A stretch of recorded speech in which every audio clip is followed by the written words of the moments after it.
సంగారెడ్డి జిల్లా Ameenpur police station పరిధిలో భారీ మోసం వెలుగు చూసింది. చిట్టీల పేరిట కోట్లాది రూపాయలు వసూలు చేసిన ఓ భార్యాభర్తల జంట బోర్డు తిప్పేసింది.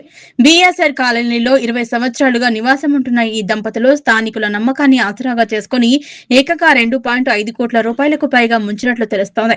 గత కొన్ని సంవత్సరాలుగా బీఎస్ఆర్ కాలనీలో నివాసం ఉంటున్న గుంటూరు జిల్లా చిలకలూరిపేటకు చెందిన సాంబశివరావు, శిరీష భార్యాభర్తలు జంట గత 20 సంవత్సరాలుగా స్థానికులతో సత్సంబంధాలు ఏర్పరచుకున్నారు. వారి నమ్మకాన్ని ఆసరాగా చేసుకుని ప్రతి నెల చిట్టీల పేరిట పెద్ద మొత్తంలో వసూలు చేయడం ప్రారంభించారు. కొన్నేళ్లుగా నమ్మకంగానే సక్రమంగానే వ్యవహరించడంతో కాలనీవాసులతో పాటు చుట్టుపక్కల వారు కూడా లక్షలాది రూపాయలను వీరి వద్ద చిట్టీల రూపంలో జమ చేశారు. అయితే ఇటీవల చిట్టీల గడువు ముగిసి డబ్బులు ఇవ్వాల్సిన సమయం రావడంతో ఆ భార్యాభర్తలు దాటవేత ధోరణి అవలంబించారు. ఈ క్రమంలోనే ఒక్కసారిగా ఎవరికీ తెలియకుండా సొంత ఇల్లును అమ్మి ఇల్లు ఖాళీ చేసి ఫోన్లు స్విచ్ ఆఫ్ చేసుకుని రాత్రికి రాత్రే పరారయ్యారు. బాధితులు ఇళ్లకు వెకేట్ చేసి చూడగా మోసపోయామని గ్రహించారు. తాము దాచుకున్న కష్టార్జితం మొత్తం 2.5 కోట్ల రూపాయలకు పైగా ఉండడంతో బాధితులు తీవ్ర ఆందోళన చెందుతున్నారు. దాదాపు 20 మందికి పైగా బాధితులంతా కలిసి అమీన్పూర్ పోలీస్ స్టేషన్లో ఫిర్యాదు చేశారు. కేసు నమోదు చేసుకున్న పోలీసులు దర్యాప్తు వేగవంతం చేశారు. పరారీలో ఉన్న భార్యాభర్తల కోసం ప్రత్యేక బృందాలతో గాలింపు చర్యలు చేపట్టినట్లు సిఐ ప్రవీణ్ రెడ్డి తెలిపారు. బిఎస్ఆర్ కాలనీ అమీన్పూర్ లో ఉండే ఒక లేడీ శిరీష, ఆమె భర్త సాంబశివరావు, వీళ్ళు మమ్మల్ని మోసం చేశారని చెప్పేసి మాకు తిరుపతమ్మ అనే లేడీ కంప్లైంట్ ఇవ్వడం జరిగింది. ఆమెతో పాటుగా ఆమెకు సంబంధించిన దాదాపు ఒక 20 మంది బాధితులు మా దగ్గరికి రావడం జరిగింది.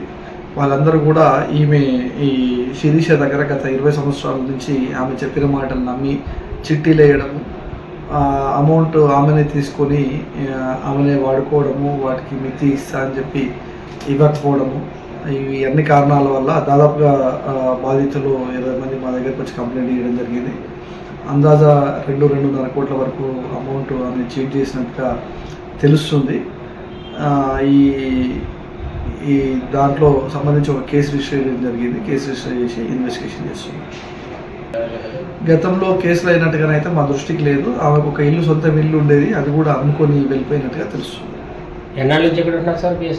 ఆమె దాదాపుగా 20 సంవత్సరాల నుంచి అమీన్పూర్ పరిధిలోనే ఉంటున్నట్టుగా తెలుస్తుంది.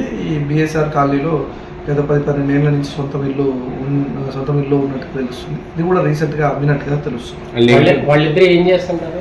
వాళ్ళిద్దరు ఇదే వ్యాపారాలు చేస్తూ ఇదే వ్యాపారంలో ఉన్నారు, చిట్టీల వ్యాపారంలో.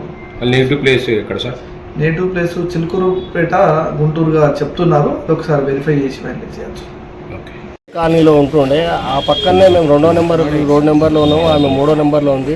మనకు ఒక 8 సంవత్సరాల నుంచి మాకు తెలుసు చిట్టీల వ్యాపారం చేస్తుందని. మేము చిన్నగా చిట్టీలు వేస్తా పోయాము.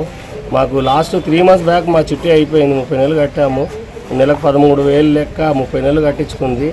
డబ్బులు అడిగితే ఇల్లు అమ్మాను, కొంచెం ఇబ్బంది ఉంది, నేను డబ్బులు ఇచ్చేస్తాను. మొన్న వారం రోజుల కింద కూడా గొడవ పడ్డాం. బాగా పడితే లేదండి మీకు 6వ తారీఖు నాడు క్లియర్ అయిపోతుంది, నాది రిజిస్ట్రేషన్ ఉందని చెప్పింది. దాంతో మేము నమ్మేసి సరే అనేసి నిమ్మలంగా ఉన్నాము. మేము ఏదో డైలీ వేజ్ చేసుకొని నెలకు 13,000 లెక్క 30 నెలలు కట్టుకున్నాక మమ్మల్ని నిట్టున ముంచి వెళ్ళిపోయింది.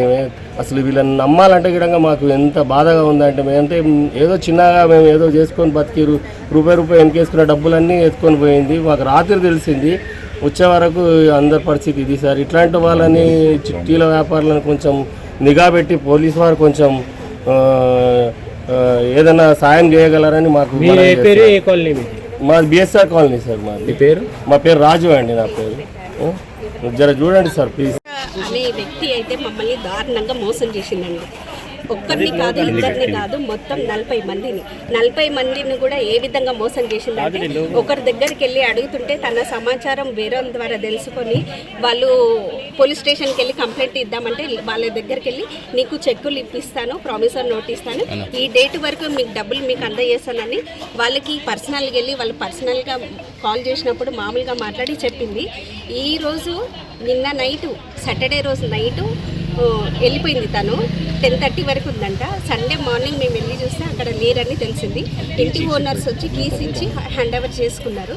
చేసుకున్నాక ఆ ఓనర్స్ని అడుగుతాను, మాకు తెలియదండి ఇన్ని గన్నం అప్పులు చేసిందని, మీరందరూ వచ్చి మా ఇంటి మీద పడితే మేము ఏం చేయలేము, కాకపోతే ఆమె కాంటాక్ట్ నెంబర్ ఉంది కదా తనను సంప్రదించండి అన్నారు. సరే అని అక్కడి నుంచి మేము పిఎస్ పోలీస్ స్టేషన్కి వచ్చాము. వచ్చి ఇక్కడ సార్ వాళ్ళని సంప్రదించి మాట్లాడినాక ఎంతమంది బాధితులు ఉన్నదనేది మాకు కూడా తెలియదు. నేను ఇక్కడికి ఒక్కొక్కరుగా 40 మెంబర్స్ వచ్చారు.